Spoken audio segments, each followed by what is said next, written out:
Hello my beautiful guys, कैसी हो यार आप सब। आई होप सब ठीक ही होंगी, बढ़िया ही होंगी। सो गाइस, सोनल और शर्मा लव स्टोरी की पिछले पार्ट में हम लोगों ने देखा ही था कि मतलब क्या बोलूं, यहाँ पे तो हमारी वो जो जॉय था ना, ओह माय गॉड, मतलब वो तो गुस्से में एकदम से पागल हो जाती।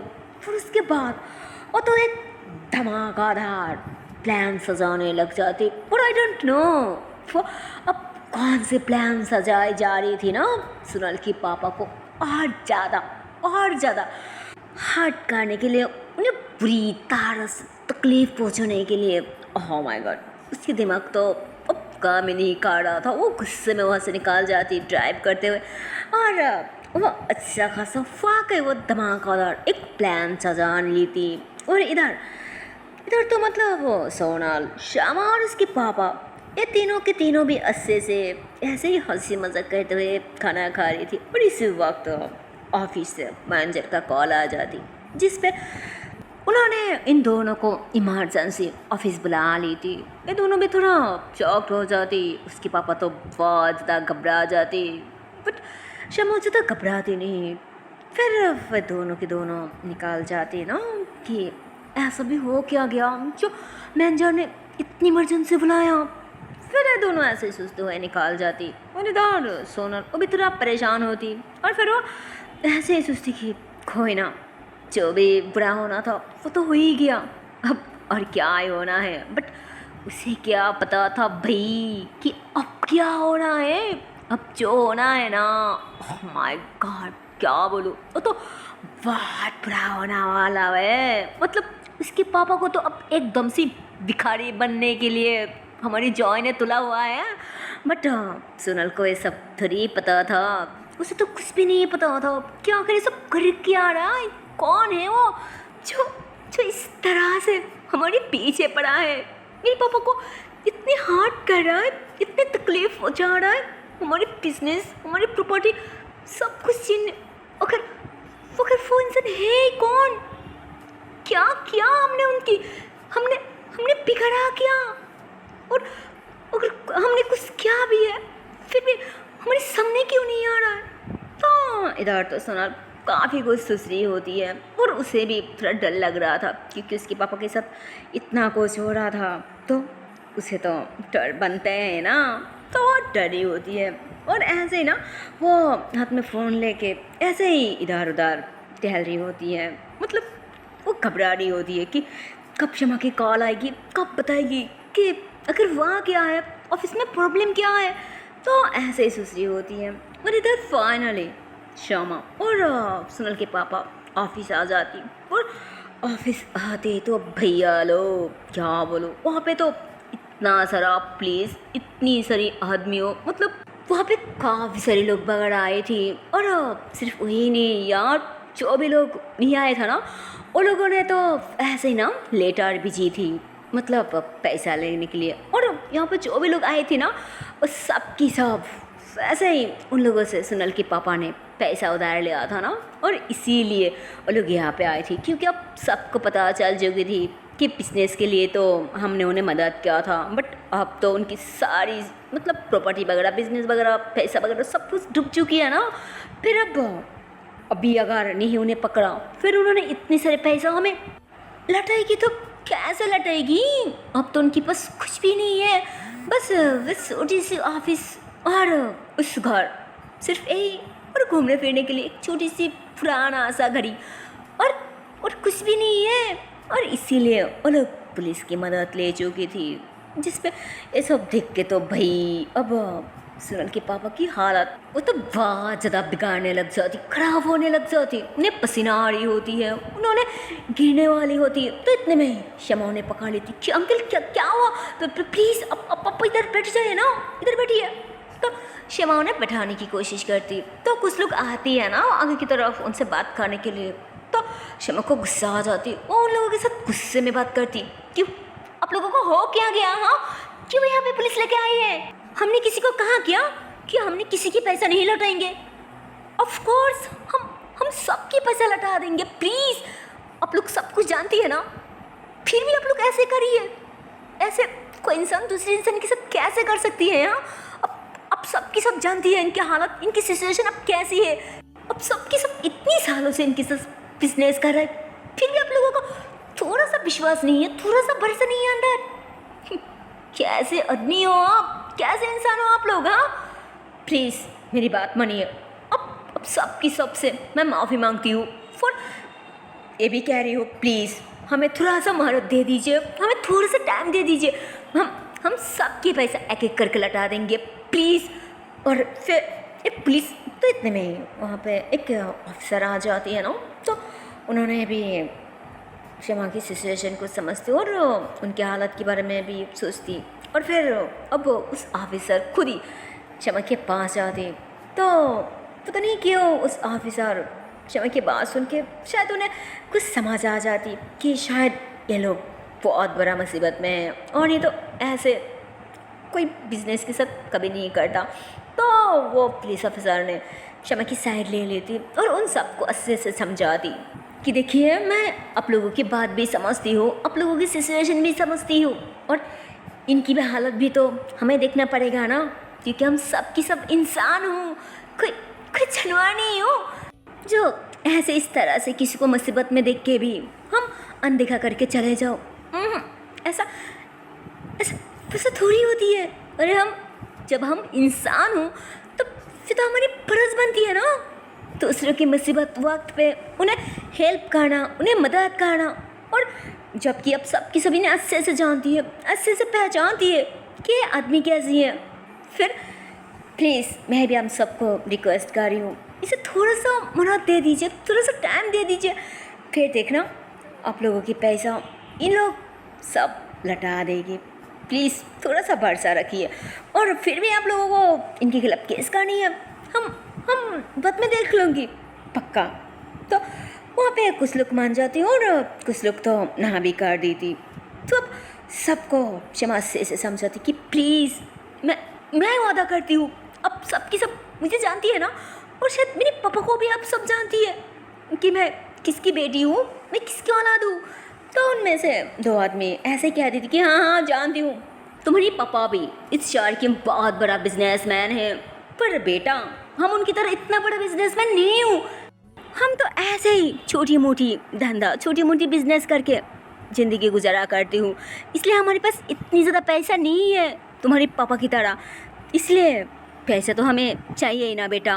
तो शमी कहती हाँ ऑफ कोर्स पैसा आप लोगों को ज़रूर मिल जाएगी, ज़रूर। और आप लोग तो आप मेरे बारे में जान ही गए हैं ना, और ये भी जान गया कि मैं कौन हूँ, मैं किसकी बेटी हूँ। तो फिर प्लीज़ अब तो आप लोगों को टाइम देना ही पड़ेगा प्लीज़। और नहीं तो शमा ऐसे ही कहती, और इतने में तो उस सब की सब ऐसे ही ना रुक जाती, थम जाती, और एक भी बात, एक भी वर्ड उनकी ज़बान से, मतलब किसी की ज़बान से नहीं निकलती, क्योंकि उनमें से कई लोग थी ना जिनकी शहर में बिजनेस था ना उसके पापा की, तो वो लोग डर जाती कि नहीं इसके साथ पंगा मत ले, अगर पापा की मतलब एकलौती औलाद है ना। फिर तो दूसरी आदमी कहती फिर क्या हुआ, अरे हम पैसा, इनके पास हमारे पैसा पड़ा है, वो तो हमें उसूल करना ही पड़ेगा ना, अरे खुद की पैसा है, मेहनत की पैसा है, ऐसे कैसे छोड़ दूँ। तो दूसरी आदमी कहती अरे भाई कहाँ छोड़ी हूँ, बस इन्होंने तो थोड़ा मोहलत मांग रहा है, थोड़ा टाइम मांग रहा है, उससे ज़्यादा किया। और अच्छा नागरिक होने की ये हमें तो फ़र्ज़ बनती है ना दूसरी की मदद करने की।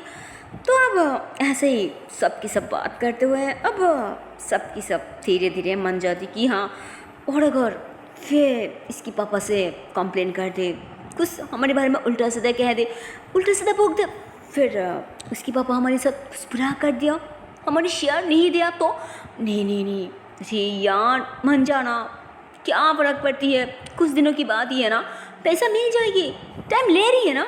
और इसके पापा को हम जित जानती हो, उन्होंने एक जवान की इंसान है, जो कहती है वो करके रहती है, इसलिए मुझे लगता है कि हमें थोड़ा सा टाइम देना चाहिए।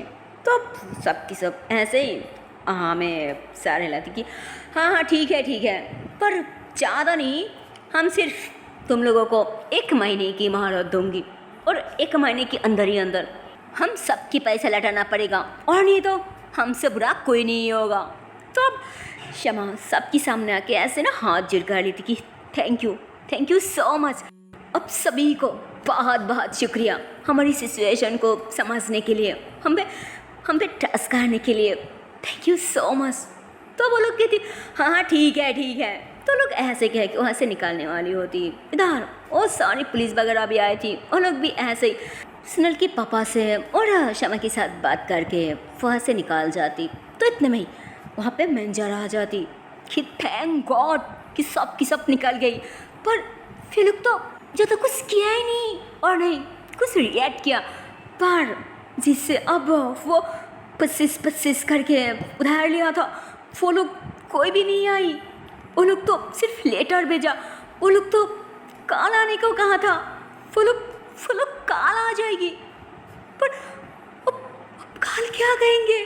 तो इतने में शमा गुस्से में आ जाती कि प्लीज़ अब निकलिए यहाँ से, और हाँ थोड़ा सा पानी लेकर आइए, और काल जो होगा ना वो मैं काल देख लूँगी, ओके। अब आपके लिए अब चुप हो जाइए और जल्दी से पानी लेकर आइए।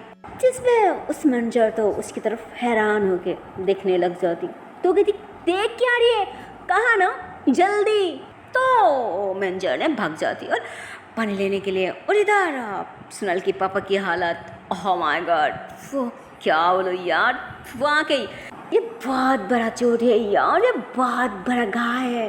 अपनी लाइफ की पूरी मेहनत सारी की सारी मानो उन्होंने चश्मे एकदम से बिगाड़ी हो चुकी थी। और सब कुछ होने के बाद उन्हें जो हार्ड हुआ था ना, उन्हें जो तकलीफ हो रहा था ना यार, क्या बोलूं, वो तो मैं बयान नहीं कर सकती यार।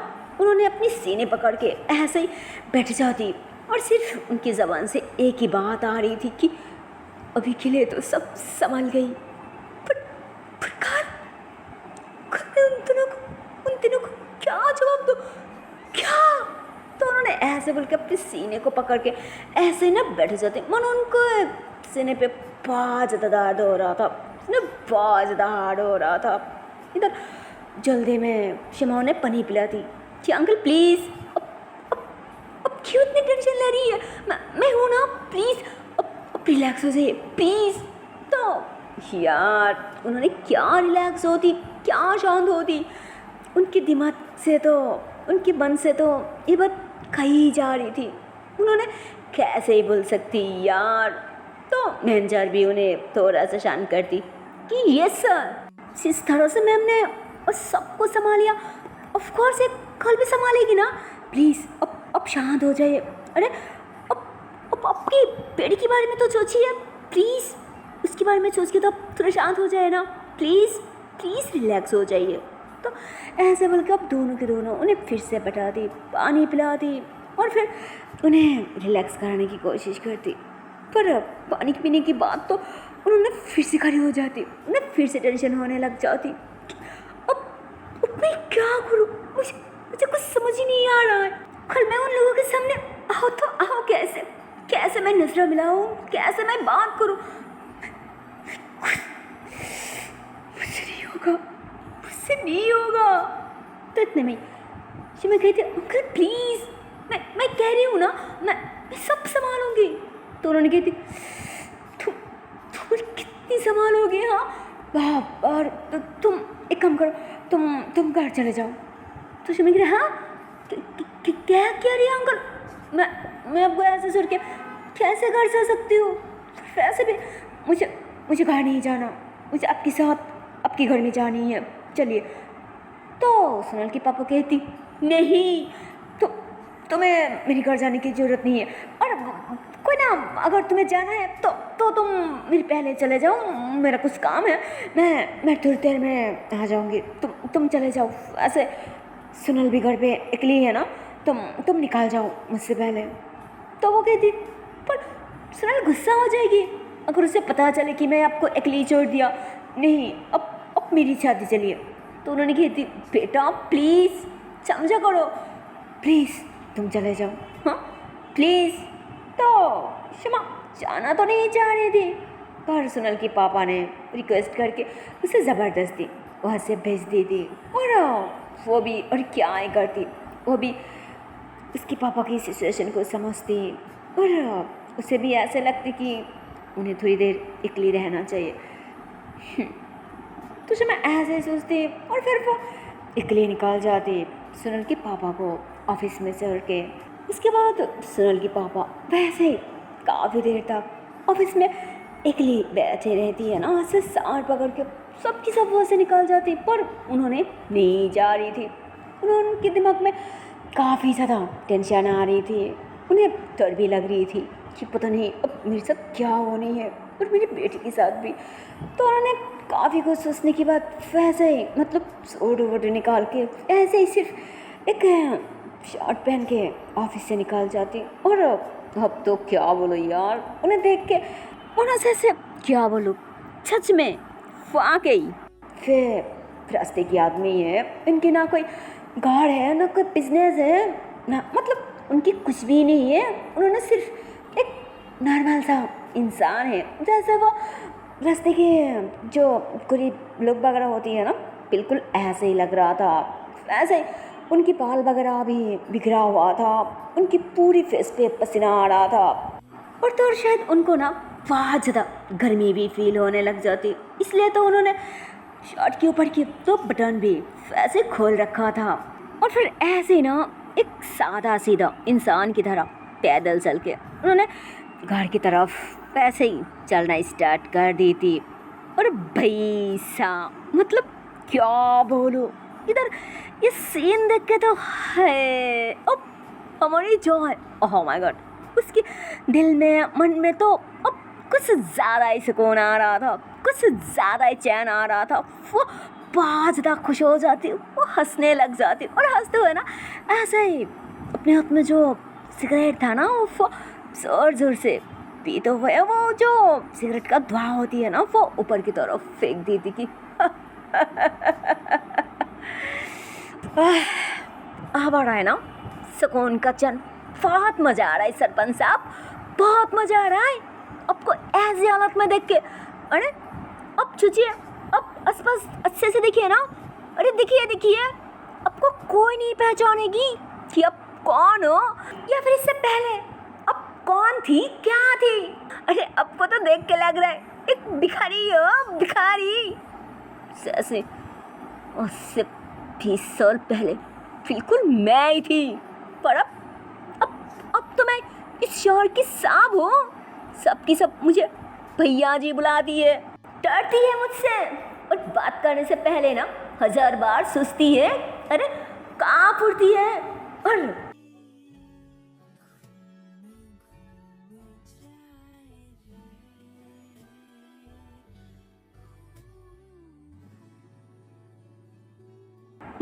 आपको अरे आपको तो कोई कम पे भी नहीं लेगी इस उम्र में, तो फिर अब सोचिए आपका क्या हालत होगी। अब तो सच में आपको देख के ना मुझे तरस आ रहा है, सच में तरस आ रहा है। मज़ा आ गया, थैंक यू सो मच ऊपर वाला। मैं तो अब पे बहुत खुश हूँ कि मेरा मेरा इस काम पे सवाल हो गया। सच में मैं आप पे बहुत खुश हूँ, बहुत खुश हूँ। और पक्का इस बात सुनने के बाद, इतनी बड़ी न्यूज़ सुनने के बाद तो शायद माँ भी बहुत ज़्यादा खुश हो जाएगी, बहुत ज़्यादा। अब तो मेरी सुकून ही सुकून है। हाँ, तो जो ऐसे ही बोल बोल के ना उनके पीछे पीछे चलना स्टार्ट करने लग जाती। और उन्होंने तो मन ऐसे ही ना पूरी की पूरी रास्ता मतलब अपने घर तक ऐसे ही पैदल ही जाने लग जाती यार। उन्होंने कुछ भी नहीं ली थी, ना कोई कार, ना कोई टैक्सी, ना कोई रिक्शा, मतलब कुछ भी नहीं। और ये बात सच है, जिसके पास ना कोई धंधा है ना कोई काम है, मतलब बिजनेस वगैरह कुछ भी नहीं है, अचानक उनकी हालत इतनी ज़्यादा ख़राब हो जाती है। अरे भाई उनके पास तो मानो 1 रुपया भी बहुत मायने रखती है यार। उन्होंने वो 1 रुपया भी खर्चा बिल्कुल नहीं करना चाहती, वो भी उन्होंने सेव करना चाहती है, ऐसे अपने पास रखना चाहती है कि पता नहीं अगले दिन क्या होने वाली है। उन्होंने सिर्फ यही सोचने लग जाती। और उसके बाद फाइनली उन्होंने ऐसे ही करते हुए अपनी घर पे आ जाती और जॉर्ज को तो उन्होंने बहुत ज़्यादा थक जाती यार, क्या बोलो। और इधर हमारी जॉय, यार क्या बोलो। इधर सुनल के पापा तो उन्होंने अपनी हालत की वजह से पूरी रास्ता ऐसे पैदल चल के आई थी, बट हमारी जॉय, यार क्या बोलूँ, वो तो बस मजा लेने के लिए उनके पीछे पीछे वैसे ही अपनी कार को स्लो स्लो चलाते हुए आ रही थी। और वो तो बस उनकी जो दर्द हो रहा था ना, उन्हें जो तकलीफ़ हो रहा था ना, वो तो बस वो देख रही थी, वो फील कर रही थी। और वो भी अपनी बेस्ट फ्रेंड के बारे में, उसे जब बेस्ट फ्रेंड में जो हार्ड हो रहा था, जो दर्द हो रहा था, उनकी बातों पे उसे जो तकलीफ़ होता था ना, वो तो बस सब भुलाना चाह रही थी अभी की उनकी इतनी हार्ड, इतनी तकलीफ़ देख देख के। और उसके बाद फाइनली वो घर आने के बाद सुनल के पापा अपने डोरबेल बजाने लग जाते। जो अभी भी बस में रुका हुआ था, वो वहीं से सब कुछ देख रहा था। उनकी वो बुरा हालात, उनकी बुरा कंडीशन, उनकी सिचुएशन देख के तो जय को वाकई जान आ रहा था। वो बहुत ज़्यादा खुशी मना रही थी, मना से सब जश्न मना रही थी भाई। और इधर अंदर, ओह माय गॉड, अंदर तो मानो सोनल और शमा के साथ गुस्से में बात कर रही थी कि आपको पता है ना कि पापा की हालत कितनी, अब से ना बात करना बेकार है। मैंने कहने के बाद भी आप पापा को छोड़ के आ गई, अब ऐसे कैसे कर सकती है? अब बहुत गलत किया, अब बहुत गलत किया, बिल्कुल अच्छा नहीं किया, बिल्कुल अच्छा नहीं किया। अगर पापा को कुछ हो गया तो वो ऐसे बोल के तो रोते हुए वो ऊपर की तरफ चलना स्टार्ट कर दी थी। शमा उसके हाथ पकड़ ली थी कि अरे जान मेरी बात तो सुनो। उन्होंने खुद मुझे वहाँ से निकाल दिया, उन्होंने मुझे जाने को कहा। मैं कैसे उनकी बात इनकार कर देती। हाँ, मुझे मानना पड़ा ना यार, अरे मेरी सिचुएशन तो समझो, मैं मजबूर थी। तो उसके बाद सुन के सुनल पीछे मुड़ती कि अच्छा वो मजबूर थी। अरे अगर आपको पापा कहा भी दिया फिर भी आपको बिल्कुल नहीं आना चाहिए था। आपको सब कुछ पता है फिर भी मुझे नहीं आपसे बात करनी, समझिए आप, मुझे कोई बात नहीं करनी। तो वो ऐसे बोल के फिर से जाने लगती। तो इतने में डोरबेल की आवाज़ आती।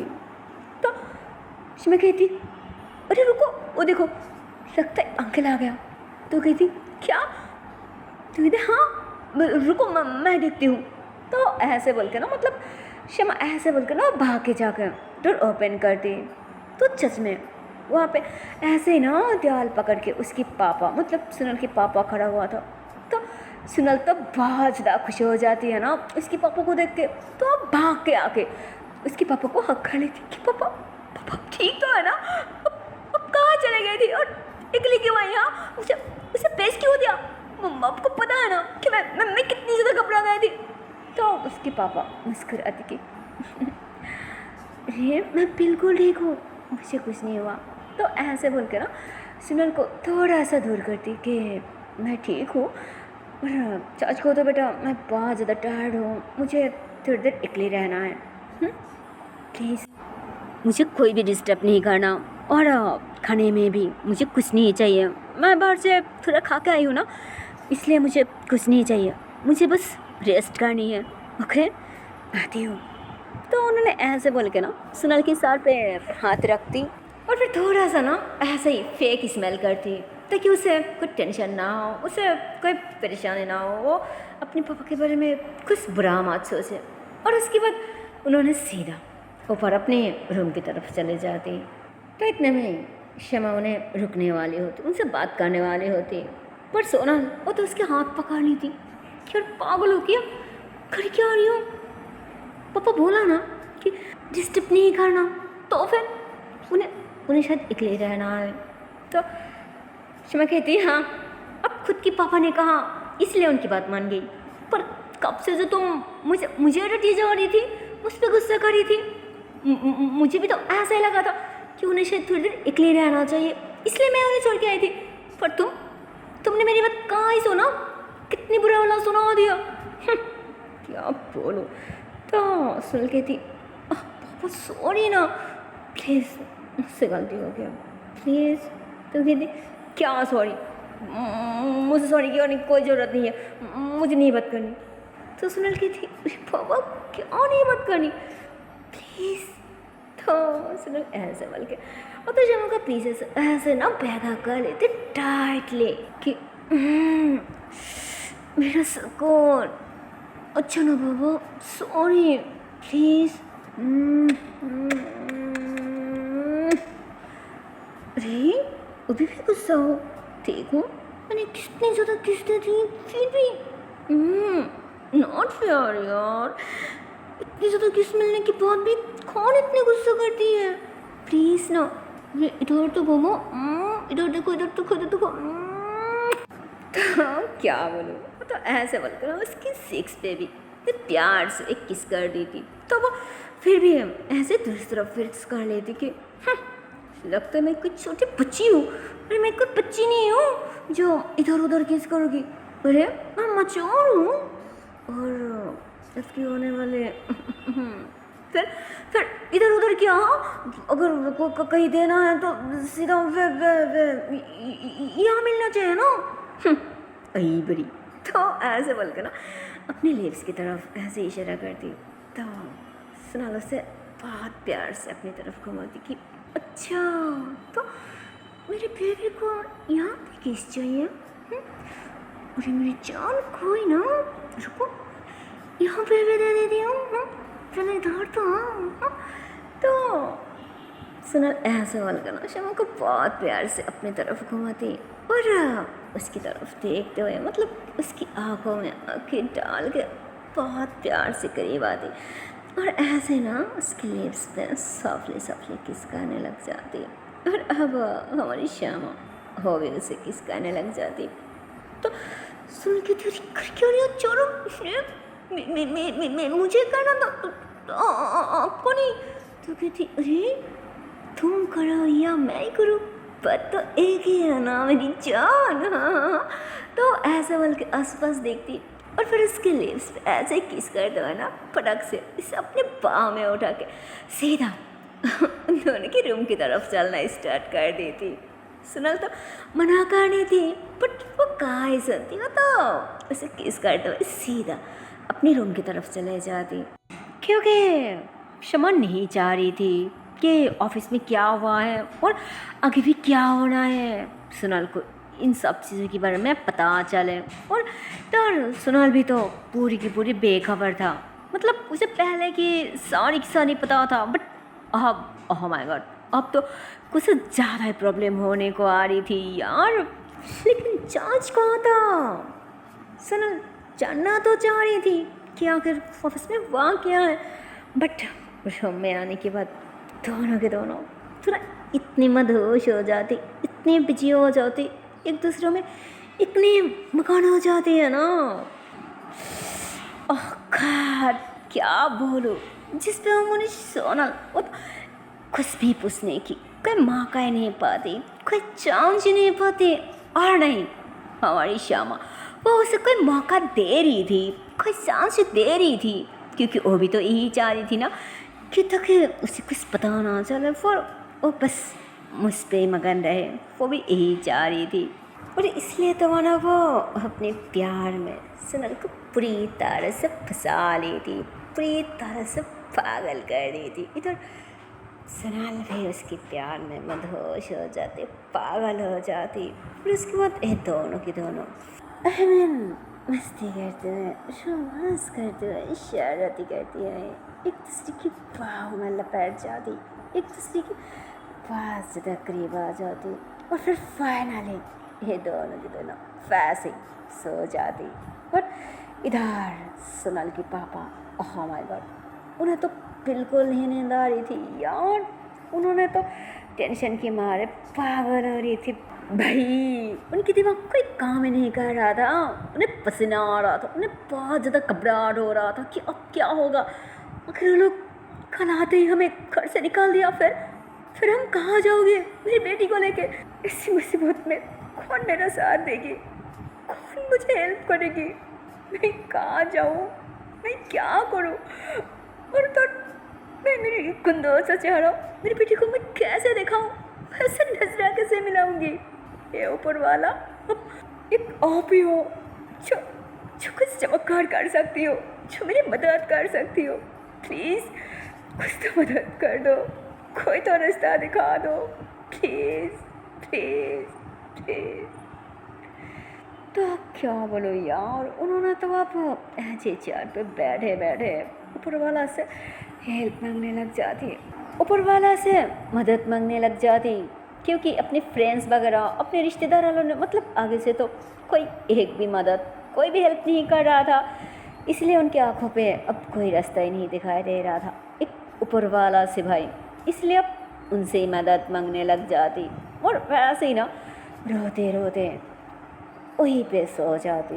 और भाई साहब उनकी आँखें तो तभी खुलती, उनकी नींद तभी टूटती जब उनके लैंडलाइन पे कॉल आ जाती। और यार शिट, मतलब क्या बोलो, जैसे लैंड पे कॉल आ जाती है ना, सुनील की पापा तो बहुत ज़्यादा घबरा जाती, बहुत ज़्यादा डर जाती, क्योंकि उन्हें लगती कि ज़रूर फिर उन्हीं लोगों की कॉल है, शायद बैंक से कॉल किया, शायद वो लोग आ रही है यही बताने के लिए कॉल किया। नहीं नहीं नहीं, मैं नहीं उठाऊंगी, मैं नहीं उठाऊंगी। तो उन्होंने ऐसे ना बहुत ज़्यादा डर जाती, उन्होंने डर के मारे कँपने लग जाती। पर कल तो बार बार आ रही थी यार, कल कट जाती पर फिर से कॉल आने लगती, तो अब उन्होंने क्या ही करती, ऐसे ही डरते हुए कपाते हुए वो कॉल अटेंड करती कि हेलो कौन। तो उन्होंने तो घबराते हुए बात करी थी, बट ऐसे कौन कहती है ना, तो यार क्या बोलूँ, आगे से तो एक यंग लड़के की आवाज़ होती है, तो उनकी सांसों में सांस आती, उनको थोड़ा रिलैक्स फील होती, और फिर ऐसे ही ना एक गहरी सांस ही छूटती, क्योंकि सच को तो उनको बहुत डर लग चुकी थी, उन्होंने घबरा चुकी थी, क्योंकि उनको यही लगा था शायद यही पल इस घर पे हमारी आखिरी पल होगी, हमारी आखिरी टाइम होगी, शायद इसके बाद इस घर पे हमारी कोई हक नहीं होगी, हम अनजान हो जाएंगे। हाँ, पर उन्हें तो चैन आ जाती। और चार्ज को तो आई डोंट नो उस कल की उस साइड पे कौन था। अरे यार उस साइड पे जो भी है वो तो हमें ज़रूर पता चलेगी ना, ऑफ कोर्स पता चलेगी, पर वो देखने लिए तो आप लोगों को देखना पड़ेगा नेक्स्ट पार्ट। सो चलती है नेक्स्ट वीडियो पे, तब तक के लिए टाटा बाय बाय। पर जाने से पहले एक छोटी सी रिक्वेस्ट है यार, अगर वीडियो को अभी तक लाइक नहीं किया, शेयर नहीं किया तो बहुत गलत बात है यार, अरे जल्दी से लाइक कर दो, शेयर कर दो और चैनल को कर दो subscribe. Okay tata and bye bye, so take care guys, bye bye.